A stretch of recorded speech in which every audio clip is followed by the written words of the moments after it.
Cage Minds. Micah Frankel. We're at Rosales, Karate, Kajikembo, and Kickboxing with Katherine Renee Lindenmuth ahead of April 8th, Legacy Boxing Promotions back here fighting in front of the hometown fans. But before we get to that, Golden Boy Promotions, out of town, a big stage, a victory. Give us some playback on what that experience was like. You know, honestly, it was such a big stage. We haven't been at that caliber before. The photo shoots, the interviews, everything that it encompassed was just huge and amazing. And just to get out there under the lights with that many people and actually have them call my name. They were chanting my name in the middle of the fight because they were all cheering me on. It was a great feeling. And, you know, it was great to push her around the ring a little bit. It was really fun. What was it like, the media, the photo shoots? What was it like to see that level, to see the next stage of the game? I want it. It's amazing. It just puts you, like, higher up there, having to think about a little bit different things than you would usually think about. Everything's on camera, everything is filmed, every moment, every sound, everybody's watching you, and it's really intense, but we really liked it. I love that feeling. How were you able to curve all those emotions, get through all these new experiences, and have success on fight night? Honestly, I went out there and I had homework and I had to work. So I went out there and worked and did homework from my hotel room and kept my mind pretty sane and calm. I rested a lot. We walked around a little bit. We just kept myself in focus for that fight because she was my main goal. I worked hard. All the hard work was done. It was time to go in there and have some fun. And I felt like I was able to keep my mind pretty focused and sane at that moment to put on a good show, to have fun, because it was fun. You're walking out to the ring. Do you notice it's a bigger arena, it's a bigger stage, there's more cameras, there's all these people around, there's this roar towards ringside? Are you noticing that, or were you able to shut that all down before the fight? Well, you didn't think about it until you actually stepped out there and they made you stop, and then they're like the camera's right in front of you following you out, having to go a little bit slower. I just had to take a couple deep breaths and kind of like focus. The ring's right there. This is where I'm getting in. This is what I'm going to do, like, once I get inside the ring.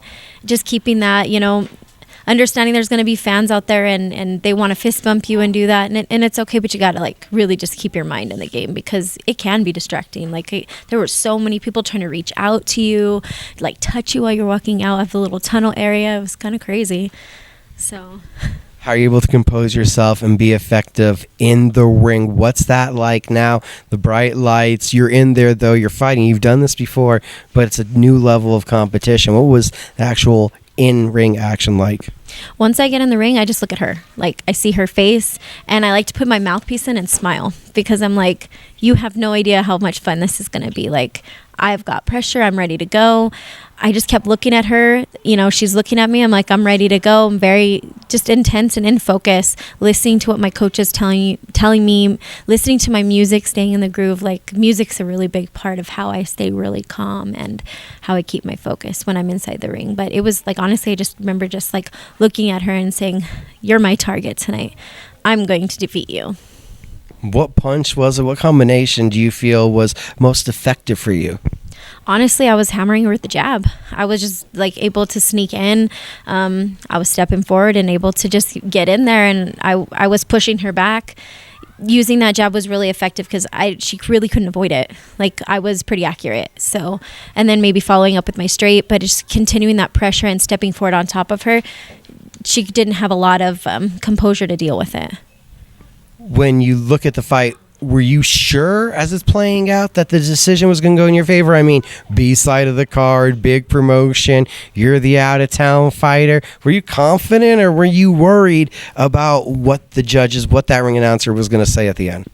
You know what? I was so confident that we were going to take that fight, especially with every single round going in. I just felt like I dominated, and I took a step forward and I stepped up to it. And she was taking a lot of damage. So just looking at that made me confident. You can hear it's funny because I thought the same thing when the commentators were saying it. I'm raising my hand, going to my corner. They even said she knows she took it. It's like she knows that she took it, and she was, dominating to that point. and they said it, and I felt that way because I raised my hand. I was like, it's me. I got this. So Did you feel like you were going to another level on that night where you took your game and stepped it up?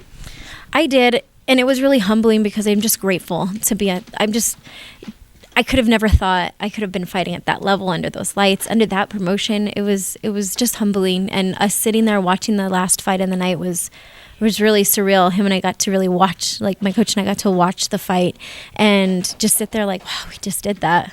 Like we just did that, and just trying to walk and go get T-shirts. It was really humbling. Other people trying to like say, "You did great. I'm for the other team, but I'm now your fan too." And it was pretty exciting. And I feel like that next stage, like we're just ready to keep stepping up. We know that the fan base starts here in the gym. The people have seen you consistently putting in this work. What is that reception like when you got back to the gym?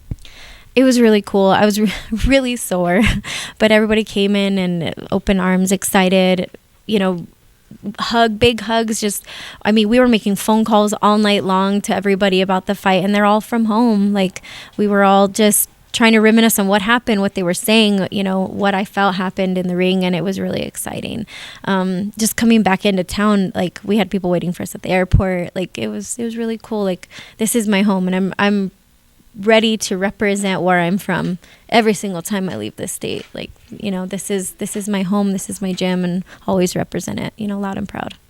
April 8th, the challenge is now Danielle Saldanha, and she's fought out here twice, and I believe has a common opponent on the resume, actually the one you just fought. What do you think of the challenge ahead of you? How do you prepare for this one? Honestly, I don't look at it as any lower of a challenge than Lorraine was. I think of it as we've got a job to do. I've got to keep my tools sharp. I've got to make sure that I'm focusing just as much, staying humble and staying in the game, because you can let something big like that pull your head out of it and get you too high up where you're not. You still have to box. Anytime someone come in and just outbox you, and I won't be outboxed. She's a tough opponent. I'm ready to give a good show and ready to do the thing. What does coach say besides listen to me is what you need to do to take things to the next level, to have an even better performance April 8th? Honestly, it does go back. We got to listen to what my coach says and follow through on the things that we've practiced. Like, we've practiced this. You have to put it into play. You have to work on what we've been working on, or it feels like it's all for naught. Why did you practice, 6 weeks on this, all the things that you need to work on to not put it into play? We just need to be in sync, like-minded, and they're ready to, him be my eyes and me just follow through. And it's basically everything that we've been practicing. Out of state, 2 close fights, lose a close decision, win a close decision. That means she probably really won a unanimous decision. We know how out of town judging kind of is, though.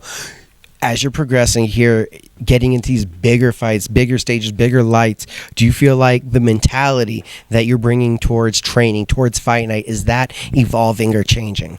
I think it is, because I used to think I worked hard, and now I'm like, no, I work harder because I know what it's going to take. Like I can't be safe in the middle. I can't be, happy and just being like, average capacity. I have to go harder and harder. And if I don't challenge myself, I don't feel like I'm going to grow, and have a lot of growth to make. So, I have a lot of skill to master. I have a lot of things to accomplish. And I think it just makes me work harder. And my intensity in the gym is harder. I focus more on certain things than just being in the gym and getting a good workout anyway. I know I'm focusing a lot harder than what I did before. Lorraine Villalobos, Golden Boy Promotions, do you guys have the sense that you really announced your presence in the world? Absolutely. Like, I think we went out there and stood in there. Even the commentators said it. I came out there with one corner. We picked up a second corner because we had to. I didn't sit down and I didn't take water. We set a presence that, we came to fight. We did not come to lose. We're not going to be underestimated, and they're not going to underestimate me again. do you come in with this even more shark-like mentality, almost call it, now that you have the benefit of being at home, you're the A side, and you want to carry this momentum over?